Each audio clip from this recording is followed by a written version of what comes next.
Ever fancied being a werewolf? I know I have at times. Of all the great classic monsters, the werewolf is probably the closest to a folk horror monster. Been in folklore and mythology for thousands of years, it creeps up every few centuries. There are even tales of real werewolves. Werewolves are still spotted. There's YouTube videos of people thinking they've seen werewolves. I think they are quite fascinating, and in some of their guises I think it would be quite an attractive proposition. In some of them it wouldn't. But anyway, I decided to do my top 10 werewolf movies of all time. There's a few obvious ones in there, a few you might or might not expect, and a few you probably won't. It goes on a while, over an hour, because I talk too much. But I love these films, so there's a lot to talk about. I hope you enjoy it. It's a real deep dive.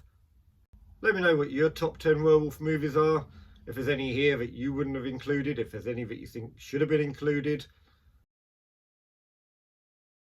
So my first entry in my top 10 werewolf movies is the 2005 film Cursed. I know, everybody hates it, everybody slams it. Oh, it was so ruined, it wasn't what it could have been. Rubbish! It's a good movie. Don't worry about that. Just sit down and enjoy what is a really good homage to werewolf movies from the last century.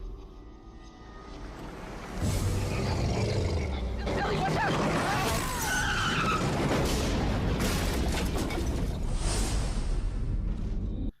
It's fun, it's enjoyable. What I like about it is there's some really good touches in it. You have the walking stick from the Wolfman with the silver head. That appears, a replica of it. You've got a little model, a life-size model of Lon Chaney. You've got references to the old movies, homages. Now there are cliches. The dogs react badly to likely victims. There's a taste for raw meat. Dreams that are had which are horrible and it's like an American Werewolf. There are the picking up of silver that burns. One of the funniest bit is the boy who thinks he might be becoming a werewolf wakes up naked. Again, very similar to that scene in American Werewolf. It's just fun. It pays homage to the good werewolf movies of the last 100 years. And my favourite part on it is really how it demonstrates so well and so realistically how people might actually react if they think they're a werewolf. One of the characters does that Teen Wolf thing, and I imagine it probably is a homage to Teen Wolf. I haven't watched Teen Wolf, not on my list to watch.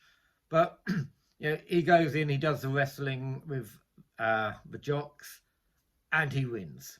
He does, he's probably not a spoiler that, but yeah. So I like the way that it just shows in a realistic way how people might respond to thinking they may become a werewolf. And of course, it plays on the heightened senses, the reactions they can hear. Like we saw in Wolf with Jack Nicholson, which is an honourable mention but didn't quite make the cut. But again, it's part of that werewolf lore. It's played into this nicely. It's just nice to watch it. If there's a downside, then anybody who knows anything about werewolves will probably have sussed out who the werewolf is fairly early on because he gives it away. But there's a twist. And then there's another twist. There's a naff bit. The big denouement of the werewolf scene is a bit naff. That's where it rolls into a bit of comedy. It's where you get a werewolf given the finger. Did you say werewolf? Yeah.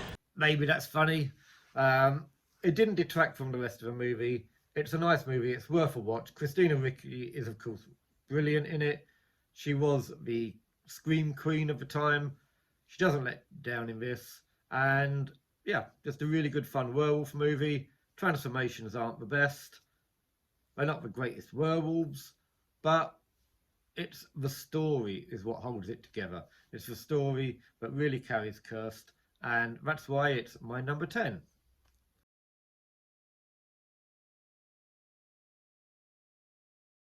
So what was your first werewolf movie? Mine was 1975's Legend of the Werewolf, which is why it is my number 9 best top werewolf movie. So, made in 1975, it looks like a Hammer movie. It wasn't a Hammer movie, it was by Tyburn, but it has all the classic feel of a Hammer movie. I think that was the intention. In fact, it's almost a rewrite of Hammer's Curse of the Werewolf, which would possibly have been in the top 10 instead of Legend of the Werewolf if it wasn't for the fact that it was my first werewolf movie. Legend of the Werewolf is a traditional werewolf movie. It's based in folklore, and the reason that the young man becomes a werewolf is he was born on Christmas Eve. He's involved in an accident and the wolves adopt him, so he's a wolf child, which is found in many folklore tales.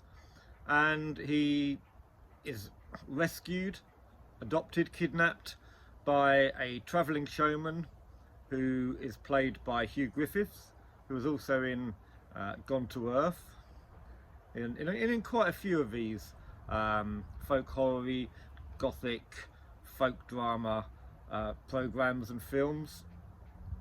And he's taken in to by the travelling showman, and as he grows older, he runs away because he's triggered one night by the full moon, kills somebody and runs away. He somehow gets from Russia to Paris. The main part of the film is set in Paris, and possibly influenced by Guy Endor's Werewolf of Paris. And the story is he works in a zoo. He gets on very well with the wolves, and eventually he has a bad moment. He falls in love with a local woman, finds out she's a prostitute, gets a bit upset about the guys who visit her, kills them, and the tragedy plays on from there. I quite like the idea of the whole Parisian brothel werewolf thing. It comes across nicely. It's quite a touching thing, the romance between the werewolf and the prostitute, Christine. The main draw in this is, of course, Peter Cushing. Peter Cushing plays the police surgeon, and he takes it on to himself to do a bit more investigating, as is often his wont. And it's all about, a lot of the story is about him tracking down the killer, the werewolf. There's a lot of pathos in it. It's done nicely. The werewolf transformations are very traditional. They're a sort of step on from the Wolfman. It's a nice classic period film that basically just retells a werewolf story. It's my number 9 because, as I said, it's the first werewolf film I remember watching, and having checked the archives, it must have been in the summer of 1980 when the BBC had one of its double bills on, because it was shown on TV then. I thought I'd seen it younger than that, but that seems to be the earliest. It's stayed in my mind ever since, so for that reason it's got a bit of a special place in my heart, and that's why it's on my top 10. Let me know what you think about The Legend of the Werewolf, or what your first werewolf movie was. Can you remember which one you saw first? What impact did it have on you?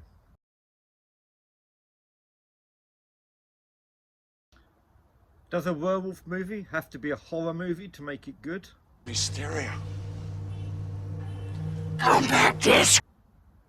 Number 8 in my top 10 list of favourite werewolf movies is Howling 3's The Marsupials. Now, the Howling series are very loosely connected.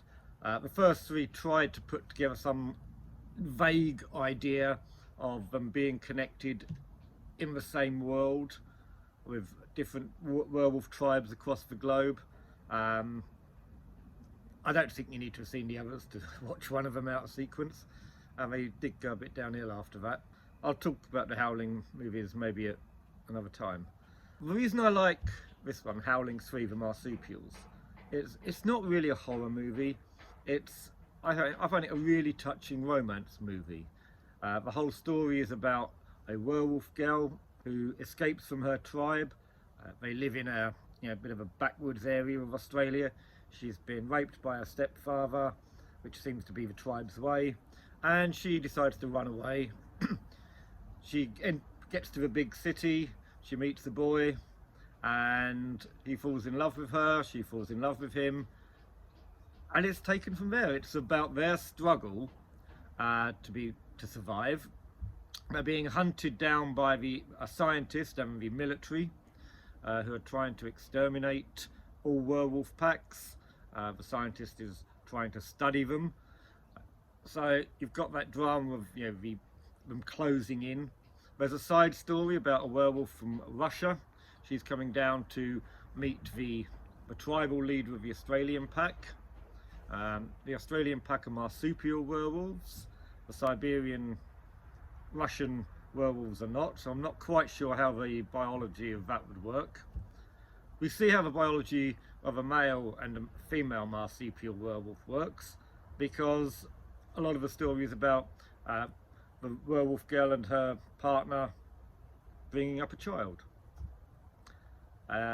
It's done really nicely, tenderly. It's just a really nice romance movie. The horror is pretty poor. The werewolf effects are not the best. If you want a summary of what it's like, when the werewolf girl meets the boy, he's actually an actor. He works on a movie set.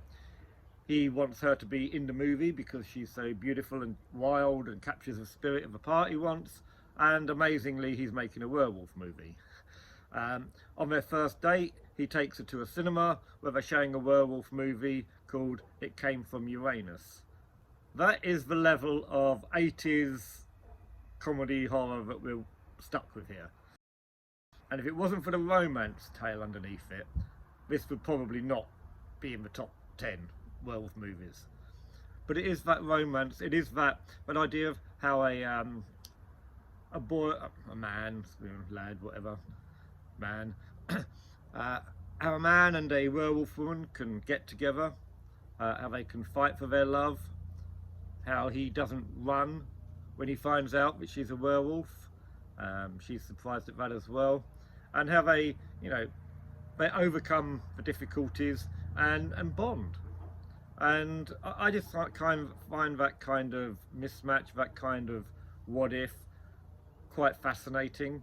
There's another bonding in the film, but I'll not tell you about that because it might spoil it. But I just, you could take that into reality and say, how would you respond? How would you react if your partner turned out to be a werewolf? Not I want to go and kill everybody and pull them apart sort of werewolf, but just a nice, normal werewolf who happens to transform. And this is what's quite nice about this.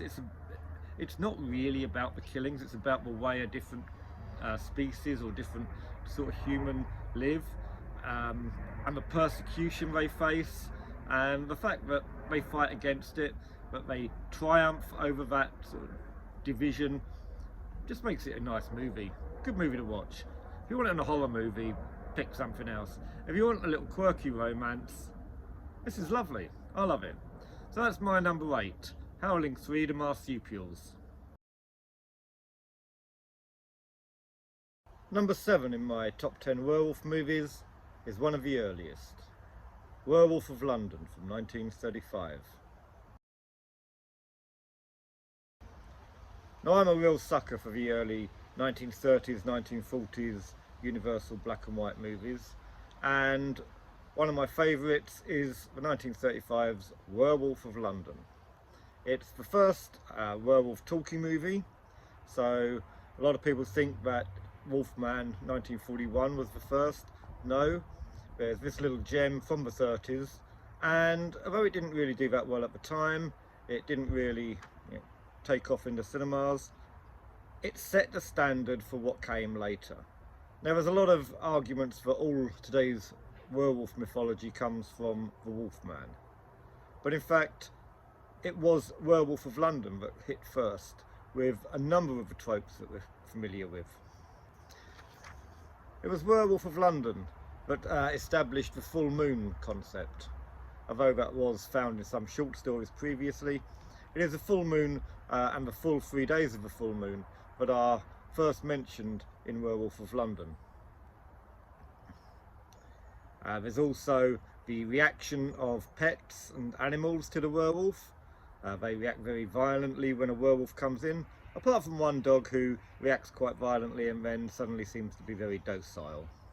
It is in this film that we have the howling associated with a werewolf, and it has its own lore that sort of did get lost.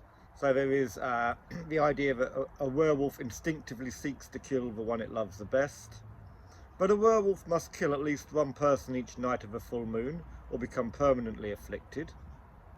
And there's also, interestingly, the first reference to Little Red Riding Hood in a werewolf movie, and that's something that I think is a important trope of werewolf movies.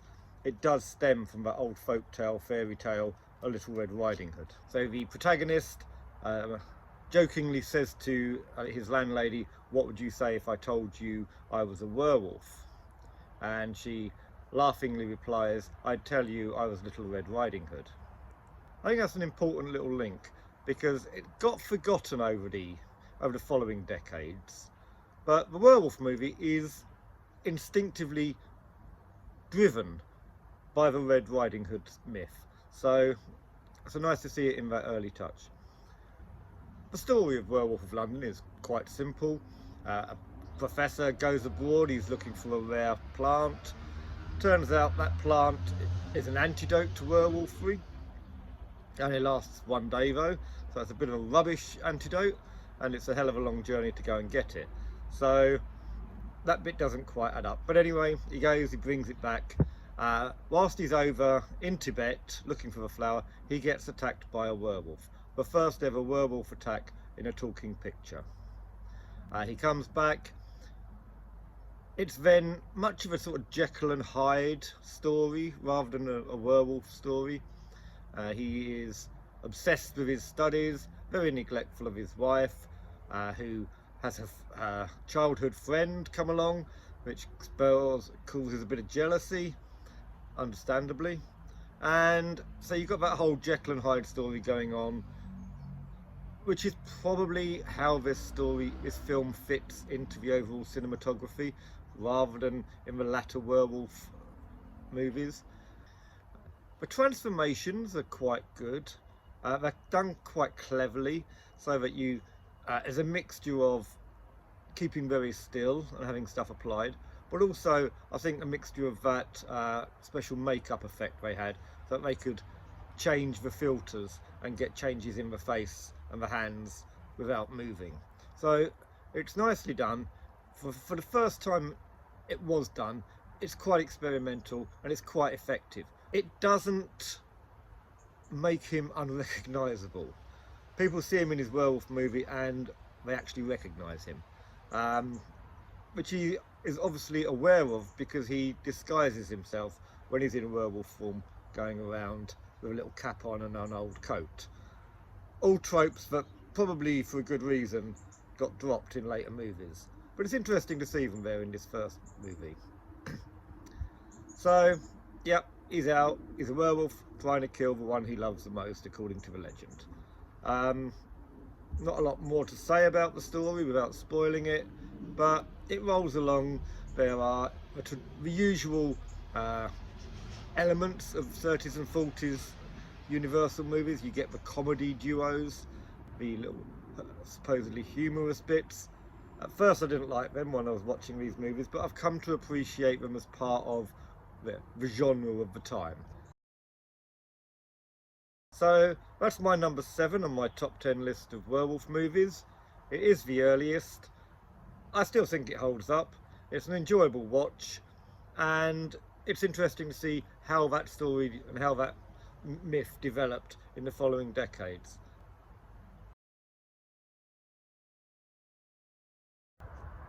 Number 6 on my list of top werewolf movies is 1981's The Howling. The Howling. Famous for all its wonderful transformation sequences, but important for a lot more reasons beside that. 1981's The Howling redefined the werewolf movie. After this, no longer was the werewolf seen just as a cursed individual, a lonely outcast, doomed to hunt against his will and miserable trying to make sense of his life. Instead, we had werewolves who were in control of themselves, werewolves who could change at will, and werewolves who lived in communes, in tribes. Now at its heart, it's a simple story of a reporter. She's trying to track down a murderer. She interviews him in a sex bar and has a traumatic experience which results in her having to sort of recover from it. Her doctor advises her to take some time away in a commune called the Colony, where she can get self-help, get some control of what happened to her, come to terms with it. And this is another element to the film, this whole idea of the self-help culture of the early 80s, which we still see today. And the doctor has also got this idea that werewolves can come to terms with who they are and what they are, and having to adjust and live in the modern world. His idea is that if they can control their urges, if they can live in a responsible way, they can coexist with humans. They don't have to be hunted anymore. Not all werewolves like that idea. So the Colony itself is a revolutionary idea. It's full of nice people who are just chatting and friendly, having barbecues, playing folk music. There's some oddballs in it, people who don't want to quite fit in, and it's lovely to see John Carradine again in a movie, the classic actor from the 40s and the 50s, playing a werewolf. He has a really good role, and it's great to see John Carradine again. One of the other characters that's important is, of course, a female werewolf called Marsha. She's crucial to the development of the story, to the changes and the challenges that are inherent to the whole self-help concept. She's got her own ideas. She's not really very conforming. She likes her own ways, and her ways are quite free. Another important figure is Karen's husband, Bill, who, as seems to be the case with many of these 80s movies, he is a complete douchebag, a complete git. Why women were marrying these gits in the 80s, I don't know. But I mean, if the idea of him becoming a werewolf is supposed to transform him, he's already an absolute a-hole, an absolute ugh. So the only good thing about him is he's a vegetarian at the start. That's just about the one thing he's got going for him. He tries to avoid meat. The transformations are brilliant, really effective for the time, but it's not just the way they transform into a werewolf, it's the way they use throughout the movie. You get a trembling hand, an eye starts to turn. It's partial transformations, the teeth will suddenly appear in somebody who's getting tense. It's this little way of just naturalising the transformation. It's never been done like that before. Groundbreaking stuff, and that is one of the joys of watching the movie. Another of the joys of the movie is watching the little homages, the little clues, the little teases that are included in it. So you'll see in the some of the residents' houses there's wolf chili. Also in the sheriff's office. You'll get on the TV, people are watching the old Wolfman movie, or they're watching cartoons of a big bad wolf. All these little teases, all these little nice touches, they become a trope in werewolf movies after this, but it's done really nicely. I think this was the first time it was done as effectively as that.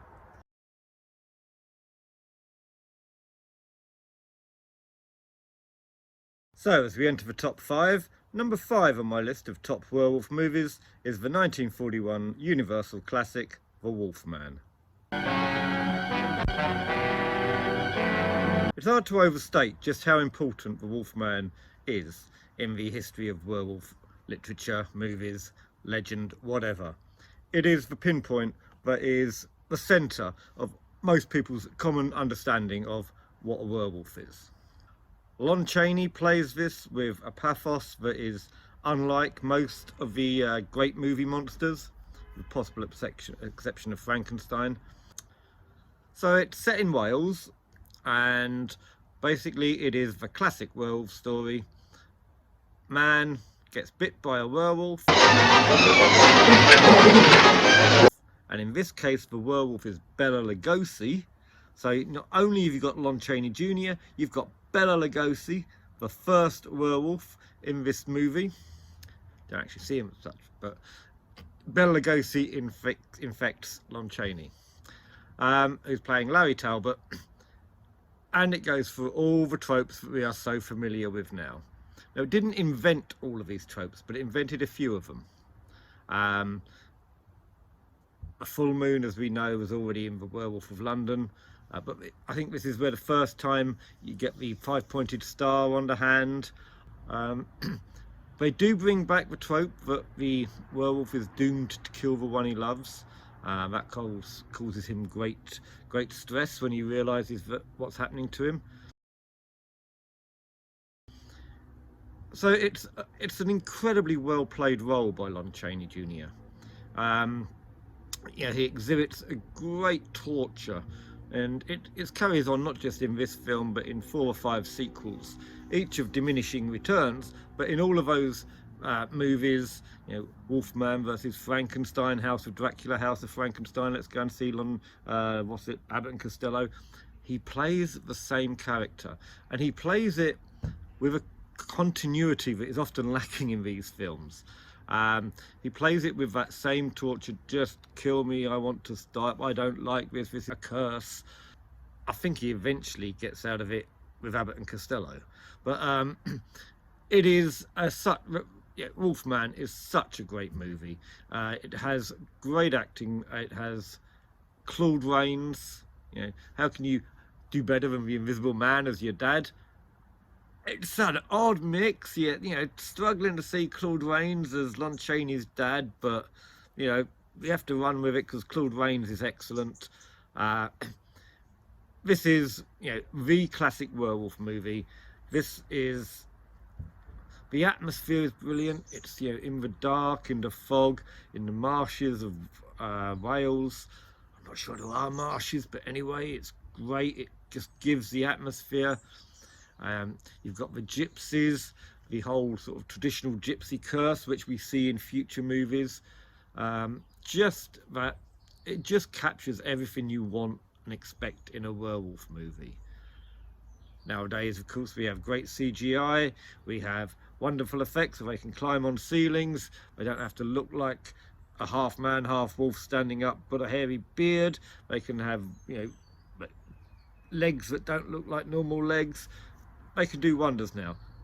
But this is the classic werewolf. This is the werewolf of our nightmares growing up. This is the werewolf that was basically used by Hammer, by Tyburn, by all the other werewolf imitators up until 1981 and The Howling and American Werewolf. This is, yes, it builds on what Henry Hull did in Werewolf of London, but it takes it further. Yeah, there's so much lore wrapped up in this. There's so much sort of folklore, much of it, you know, a bit made up, but it's a much richer film in that sort of traditional lore and the cultural history that it says about the werewolf. This is where the werewolf was really born as a folk horror creature. This is where he was he entered the realms of public consciousness. So, Wolfman, it's got to be in the top 5.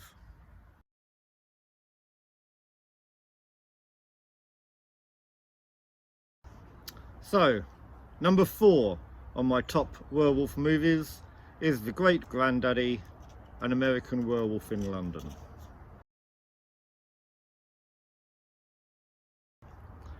Now, it's on nearly every top 10 werewolf list you'll find, and if you're watching this, you probably know it already, you've probably seen it, or you've probably heard about it so often you feel like you've seen it. So what makes it so good? Was it the transformations?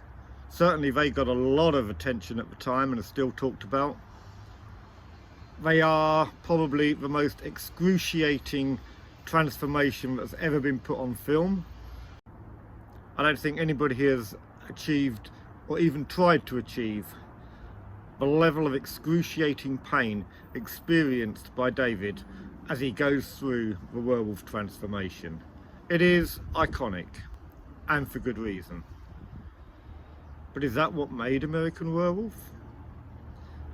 Would it have been a hit if it hadn't been for the transformations? I think it would. Special effects were different in those days, and they are used to the limit of the capabilities of the time. But it's not just in the transformation, it's the dream sequences, the visions that he has. These are all worked really well. So I don't think it's just the werewolf transformation that made this movie. The story itself, well, it's just another retelling of the Wolfman, basically. Guy gets bit by a werewolf, turns into a werewolf, kills people, dies. That's the same story we've had in nearly every werewolf movie since Werewolf of London. Of course, American Werewolf tells it better. American Werewolf tells it with more character. But it isn't the story that carries it either. It's the way that story is told. We have an opening that is pure folk horror in Yorkshire, both filmed in Wales, where Wolfman was set. It's a beautiful opening. It takes a while to get going, and you just are left to absorb the landscape. A pretty grotty, drizzly landscape. And you've got the pub. A pub where, as soon as you walk in, it goes silent, and you don't feel very welcome. And for good reason. But this is a pure folk horror opening. It's, for the first 20 odd minutes, it's a folk horror dream, and then you suddenly switch to urban menace. And the switch is natural. It doesn't break the flow of the film. We get another visit back to folk horror land later in the movie, and you get all these characters in the pub. You've got Brian Glover, you've got Rick Mail, you've got some other guy who throws darts. They're all so brilliant, and most of this movie is totally inconsequential, but it adds richness, it adds flavour, it just adds drama to the whole programme. When you could cut probably 40 minutes of this and not miss any of the story, but you would miss the atmosphere, you would miss the feeling. We watched this as teenagers. This is one of our go-to films. People would quote line after line from it. You made me miss that board. Just any old nonsense. That stupid joke about the Alamo. God, how many people told that joke afterwards? It was never funny. But we loved it. It was our great horror movie of the 80s. But as I say, it wasn't the transformations, it wasn't the story, it was the way the story was told. That opening dialogue between Jack and David, it goes on for ages, and you're loving it. It's witty, it's realistic, it's dry. It's just really enjoyable to watch. Not really horror. And they're so much nicer than most of the characters. In fact, nearly everybody in this film, with the exception of the locals in the pub, are nicer than most of the people you meet in films. You know, you just get these awful, tropey people in horror movies. But in this, every character is a good person. Every character is interesting, apart from all the ones he kills. You're not really feeling too much sorrow for them. But yeah, good cast, good strong set of cameos. You've got a couple of little comedy cameos. The absolutely appalling American embassy man, just dreadful. But you can just imagine what that sort of person's like. And that's funny. You've got Sergeant McManus, who's almost like John Cleese, playing Basil Fawlty. It's, yeah, another great little cameo. You could have done without it, but you'd miss it. Really nice touches throughout the whole of the film. The main characters are all great. Jack and David, the two lads on the hiking expedition. As I say, their dialogue is fantastic, their repartee is great. David, the one who survives, probably the less interesting of the two, but comes across as a nice guy. His dead friend, Jack, just excels as the dead zombie, but just comes back and tell David about the problems he's facing and the fact that he needs to kill himself. It's very dry, he's funny, and he's slowly decaying every time we see him a little bit more. It's, yeah, great characters. Jenny Agutter as Nurse Price is of course another great character in this, and the doctor who does his own investigation sadly passed away a couple of weeks ago. You know, another delicate, well portrayed role. So yeah, these main actors contribute an awful lot to the success of the film, and you can't help but like them. You know, they're nice, they're well rounded, and they never seem false. They never seem, you know, trying to be too clever. They don't fall into all the cliches of too many 80s horror films. In fact, too many horror films full stop. You actually get genuine people, genuine characters, and really good. So that's what makes this film. It's all the little touches, all the nice little embellishments.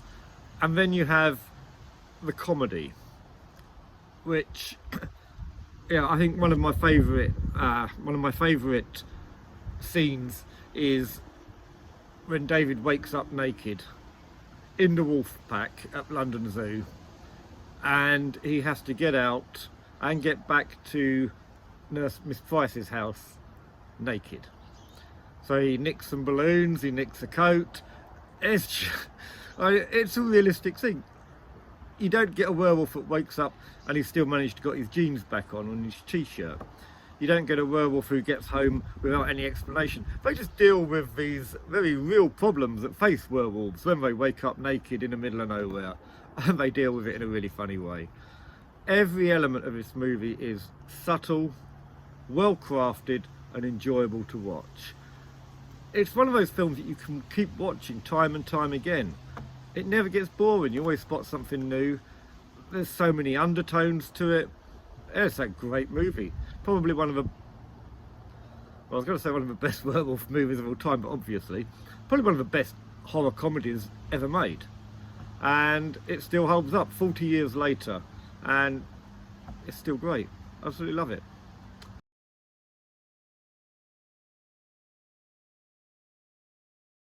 So we enter the top 3 of my favourite werewolf movies, and at number 3 it is that 2000 classic Ginger Snaps. Now, Ginger Snaps is one of my favourite films ever. I think that although it was made in the year 2000, it could have been made at any point since. It's still very raw, it's still very effective, and it hasn't aged at all. It's a canny opening. There's pans across these roofs of a suburban town. It looks quiet, it almost looks like England. Then suddenly you cut to a child playing in the garden with his mother, and it turns nasty very quickly. The intro credits are some of the best I can ever remember seeing. They are basically the schoolgirls project, load of photos with the credits flashed over them, and basically the schoolgirls project was death. The two girls, who I'll talk about shortly, just basically take pictures of each other dying, and it's effective, goes down well amongst the rowdy members of the class, and the teacher tries to be supportive but can't, and he basically blows his top. God. I mean, I am completely sickened. Right? Sickened by that. Wasn't I? And we're into the start of the movie. A great start. Really good, really effective. And it's the introduction to the two girls.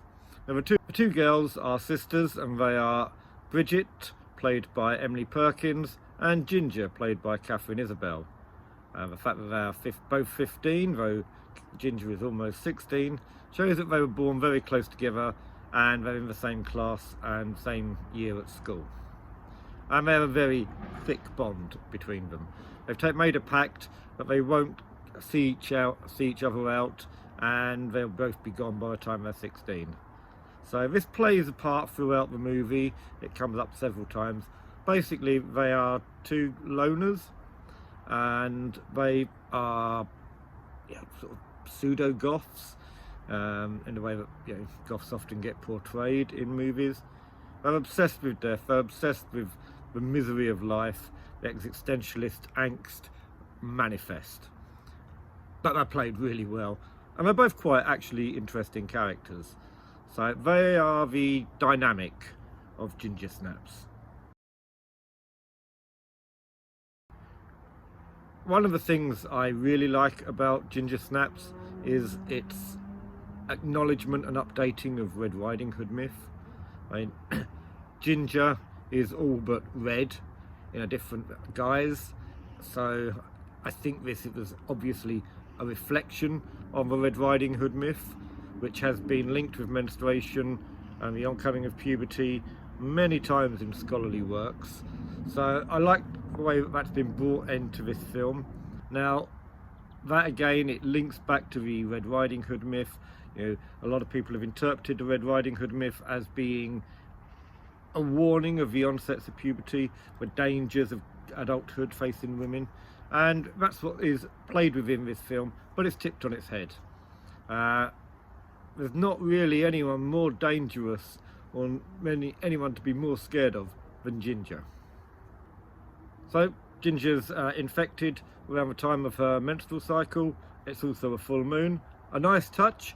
The film is also set at Halloween. The transformation, it's more than just, oh, somebody's turning into a werewolf. It's how the body reacts, how the body changes. There's an interesting little thing in this one that Ginger starts to grow a tail. So there are subtle changes as she becomes more werewolf, which again can be linked to the onset of adulthood and the changes that she's going through. They're both late developers, according to their mother. So this metaphor is a sign of double metaphor that we've got here. And frankly, Ginger is one of the most destructive, untrustworthy werewolves, even between transformations. The impact it has on her is quite impressive. She obviously does the Hollywood thing, and as she becomes more werewolf, she becomes more goth looking. It's a bit of an annoying trope that we see in a lot of films, but she becomes more aggressive, more sexual, more destructive. She doesn't need to be in a full werewolf transformation to rip the hell out of things. I can't be like this! It's raw, it's continuous, and it gives Bridget so many problems to have to tidy up. Uh-oh. Now, there are two good supporting actors or supporting members of the cast in this, and one of them is the local drug dealer, who plays a much better, more rounded role than most drug dealers get to play in films. He's young-ish, and he's actually genuinely seems to come across as a nice guy. Bit of a surprise, but yeah. So that's one of the good supporting characters, and the other one has to be their mother. One of the weirdest mothers in horror history, I think. She starts off totally blasé about everything, finds out something towards the end of the movie, which I'm not going to say because it would be a bit of a spoiler, but then it just accepts it. Just, oh, well, we've got to deal with that. Yeah, she is quite a character. Yeah. So, two good supporting cast members. Obviously, the whole film belongs to Emily Perkins and Catherine Isabel. They carry the whole film. But those two little roles are a nice addition. There are a couple of nice twists in this. Bridget's trying to find a cure for Ginger, and as she looks at the devastation around her, having already done a few naughty things, Ginger says, well, what's the point of being cured? I'm only going to go to prison. And that's one of those questions that you often find yourself asking at the end of a lot of horror movies. Unless people are going to believe in the supernatural, someone's going to nick for this. And it's probably the wrong person, but we don't ever really dwell on that. In this film, it's dressed face on, and that's a nice touch.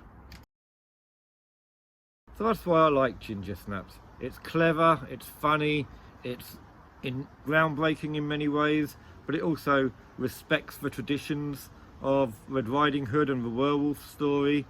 There is a lovely twist in the credits. It's made by Oddbod Productions, which, as horror fans will know, was the name of the werewolfy creature in Carry On Screaming. So that's a nice element. I quite like that.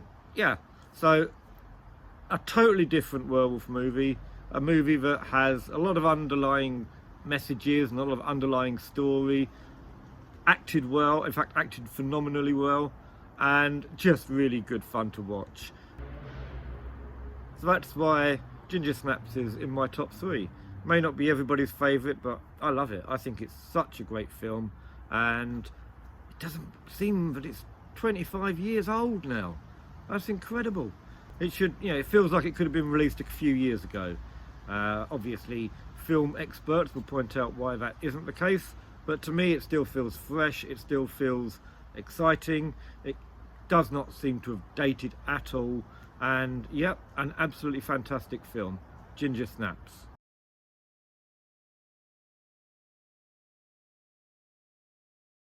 Number 2 on my list of favourite werewolf movies is Ginger Snaps 3: The Beginning. Ginger Snaps 3: The Beginning is so criminally neglected and overlooked. And yet, it's not just one of the best werewolf movies ever made, it's one of the best folk horror tales ever made. You don't have to have seen Ginger Snaps to fully appreciate what a great film it is. So it's set in 1815 on the Canadian frontier. There's 2 girls, they've lost their family and they're wandering in the snow. It's coming up to Christmas, it's bitterly cold. One of the girls stumbles into a man trap and she gets her leg mangled a bit. A Native American helps her. I think he probably was the one who set the trap, but anyway, he comes and helps her and takes her to a fort where she can get some, they can get some sort of help and support.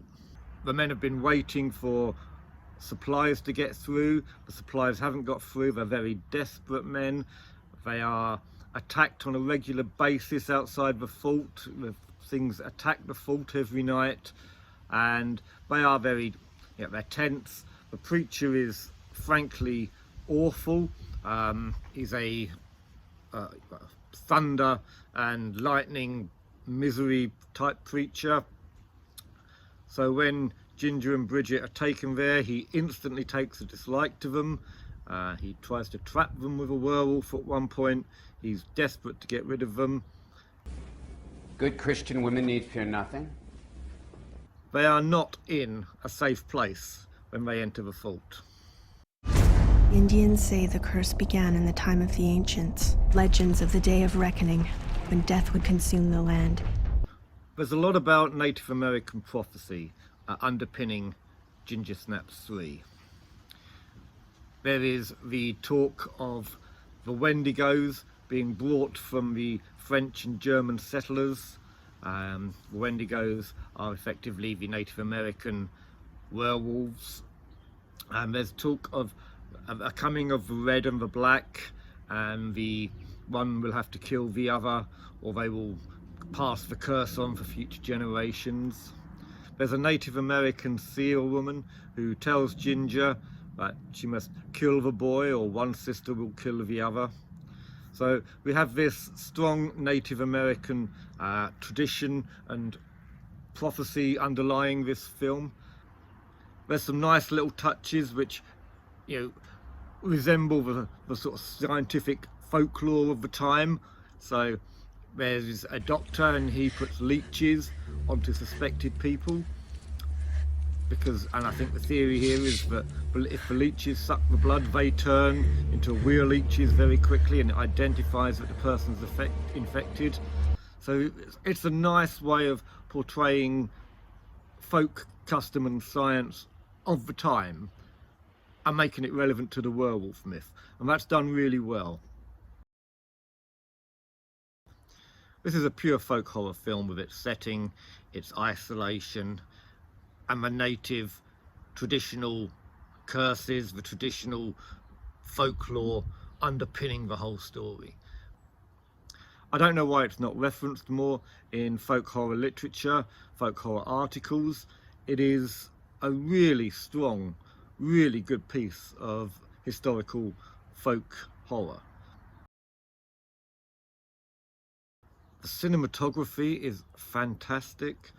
You know, when the vision sequences or the dream sequences, it is some of the best cinematography I've ever seen. The images are so impressive, so emotional, so striking, and it's just some of the best filming I've seen in a horror film for decades. It is really, really stunning, and it's just not recognised enough. So, you know, do yourself a favour, see this film, enjoy it. It's fantastic. But it isn't a film on the isolation. It's a pairing with ginger snaps. And here I think is where we have one of the most stunning and experimental approaches to storytelling in film. This isn't just a prequel. This isn't just a story based on the other story. This is cyclical. This is that whole Alan Garner thing that we saw in Redshift. Time repeating itself. The stories having to repeat themselves, like in the Owl Service. You've got the two sisters. They have the same characters in both films, just set about 200 years apart. You have the bird necklaces that are worn in ginger snaps. Here we see them being given to the girls by the old Indian seer. The fort that the girls take refuge in is Fort Bailey. The town where the girls live in ginger snaps is Bailey Downs. It's just like in the Owl Service. You're getting that repetition, that replaying of events. This is a hauntological approach to horror. This is saying that the stories have been written down even before the girls arrive in the country. The Indian prophecy is already telling you what will happen, and the choices of that film are what lead to the future events. The choices they make in this film define whether or not the cycle will have to be repeated.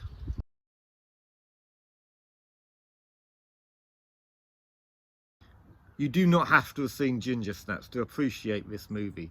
In fact, I sometimes wish that I'd been able to see this film without having seen Ginger Snaps, so I could just appreciate it for what it is and not as part of a trilogy. Which is the best way to see them? I don't know. Because once you've made the choice, you can never have the experience of seeing the other one again in isolation. But if I had to hazard a recommendation, I think I'd say watch the beginning first.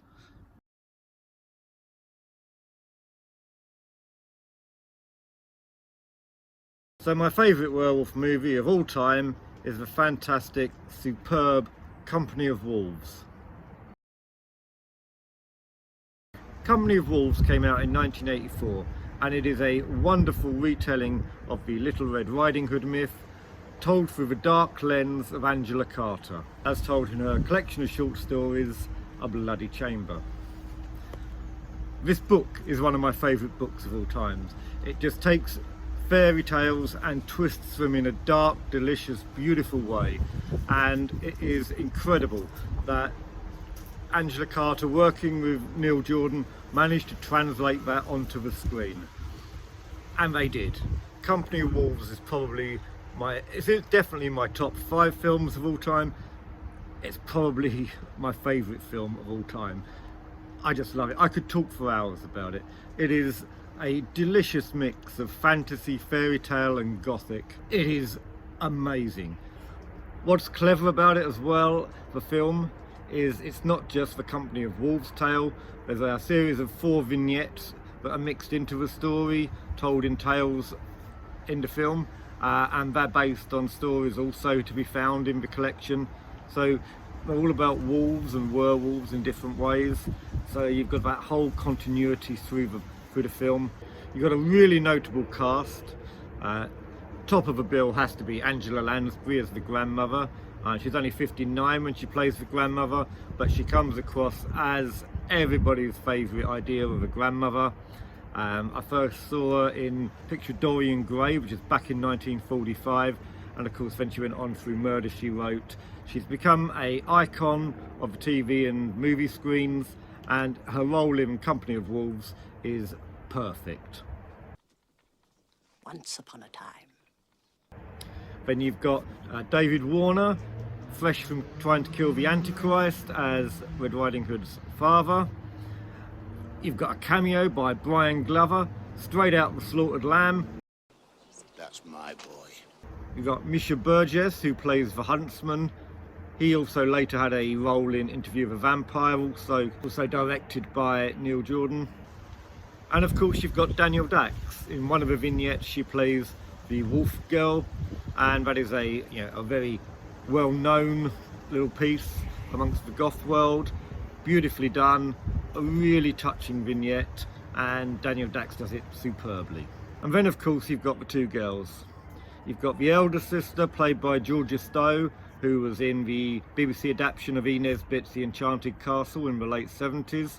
Hard to track down, but a lovely programme, well worth tracking it down if you can. And finally, of course, you've got Little Red Riding Hood, as played by Sarah Patterson. A really convincing, stunning performance. It's a real shame that she didn't do many other films. One of her few other appearances is as Snow White, and then she goes quiet for a few decades, and about 15 years ago she appeared in a sort of art house programme, and that's it.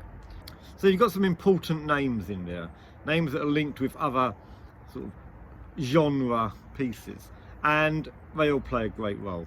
I mean, David Warner as the father is so dry and realistic. Seeing is believing.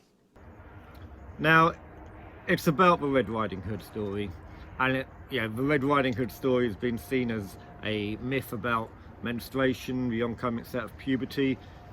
I've mentioned it a few times during other werewolf movies because it is where we get a lot of our werewolf imagery from, and this film plays on that. In the early part of the film, the grandmother refers to Red Riding Hood as child quite a lot. Gran, can I have one? I don't see why not. Ugh. Ugh. You've got a lot to learn, child. Never stray from the path, never eat a windfall apple, and never trust a man whose eyebrows meet. And that's what we're seeing here. We're seeing a woman awakening to her sexuality, awakening to the fact that the village boys are just idiots. That is the interpretation of Red Riding Hood for Angela Carter writ large, and it's played out beautifully on this film. What's also interesting is the character who plays Red Riding Hood, or Rosaline as she's known in the film, also plays the devil's chauffeur in one of the vignettes. I'm wondering if that's a little subtext that could be explored a bit further. In fact, this film is so rich in symbolism and subtext, it would take ages to unpick it all. Nearly every line is carefully crafted. It reflects the language of fairy tale. It has those little lines, those little one-liners that you hear time and time again, reinforced. Maybe. Maybe what? Maybe once upon a time. Are you going to tell me a story? Maybe I am. Go on then. What's nice about the whole film is the portrayal, the sort of semi-peasant lifestyle. It's delivered really well. It's got that coarseness that you get in early fairy tales. And she found another husband. not too shy to piss in a pot. This is sort of the earthy coarseness that really reflects the nature of that sort of situation, the nature of the language of the Old English peasantry, and it comes across really well. And in another one of the vignettes you have the opposite. You have the aristocracy celebrating their wedding, celebrating a wedding and feasting, and then a girl who has been used and abandoned by the Lord comes in and upsets the feast. And what's nice is all the people who are doing the waiting, you know, all the servants, they're on her side. And they, at the end of that little vignette, they all raise a glass to each other and cheer. Nice touch. The whole subtle undertones in this is absolutely brilliant. If the child is born on Christmas Day, if he's born feet first, he'll be the one. If he's born feet first and his eyebrows meet in the middle. Now, of course, it's a werewolf movie, so you'll expect some transformations. These are done well. It's a real case of shedding the skin, the wolf within, the beast within, the wolf, the man that's hairy on the inside. It looks painful. It's done really well. I think they stand up to the transformations that we've seen since. It's not a straightforward film. It's a film within a film. So there's an opening scene and a closing scene that's set in the sort of near modern day, and then the girl goes to sleep. She becomes Rosaline. But the dream interferes into the real world as well. You know, so the two aren't completely divorced. You're not sure if it is a dream or if something's coming back to claim her. There are elements throughout the film that are fairy tales, surreal. At one point, Rosalind climbs a tree to find an egg with a baby, a little ornamental baby in it, and some red lipstick. There's other scenes where they're going through the forest, and the mushrooms are obviously not real mushrooms. So there's a lot of symbolism, there's a lot of ingenuity in the way that it's been put together, and that's what just keeps you looking at it. Keeps you trying to work out what's next, what's happening, why was that there? Because every little piece seems to tell a story, seems to have a meaning.